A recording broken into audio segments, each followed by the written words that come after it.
Geometric construction methods की, यही अभी हमने जो पढ़े, 3 डायमेंशनल कंस्ट्रक्शंस के जो मेथड्स हैं, जो कि हम क्रिएट कर सकते हैं, अपनी ड्राइंग को डिज़ाइन कर सकते हैं, एनालाइज कर सकते हैं, सिंथेसिस कर सकते हैं। जितने भी मेथड्स हमने देखे उनको यहाँ हमने तीन तीन फॉर्म में तो देखा ही देखा, वायर फ्रेम, सरफेस और सॉलिड मॉडलिंग। उसके साथ साथ एक एक्सट्रूजन एक कमांड है जिसको कि सॉलिड मॉडल या अलग काइंड ऑफ सॉफ्टवेयर में हम यूज कर सकते हैं।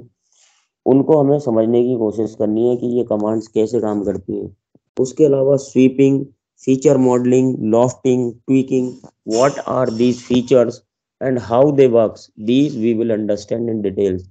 अगर हम इनमें से बात करें तो वायर फ्रेम को एक इंट्रोडक्टरी लेवल पे हम जान चुके हैं, सरफेस मॉडल पे इंट्रोडक्टरी लेवल पे हम समझ चुके हैं कि what is the basic difference, और क्या इसमें हमने कैसे एजेस और पॉइंट को लेके वायर फ्रेम क्रिएट किया, फिर सरफेस और फिर सॉलिड मॉडल की तरफ।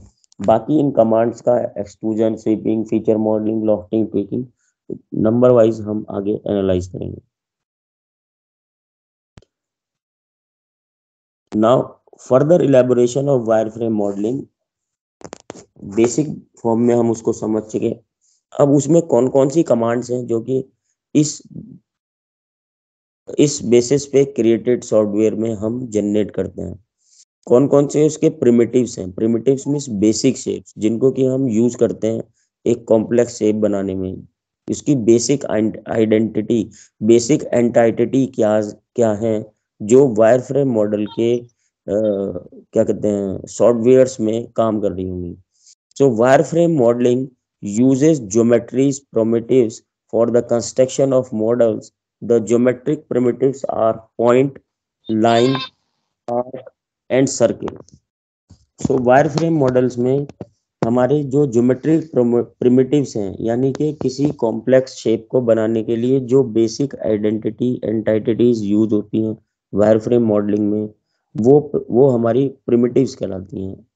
वो ज्योमेट्रिक प्रिमिटिव्स हमारी इस वायरफ्रेम मॉडलिंग में क्या क्या हो सकती हैं? Lines, points, arc, circle, conics, cubic curves, Bezier curves, B spline curves. These are some basic geometric primitives. अभी हमें केवल इनको ध्यान रखना है। आगे कैसे हम इसकी बेसिक्स को यूज करके इसकी डिटेलिंग देखेंगे कि सॉलिड मॉडलिंग में इन सब चीजों का फर्क क्या है, आगे की तरफ देखेंगे।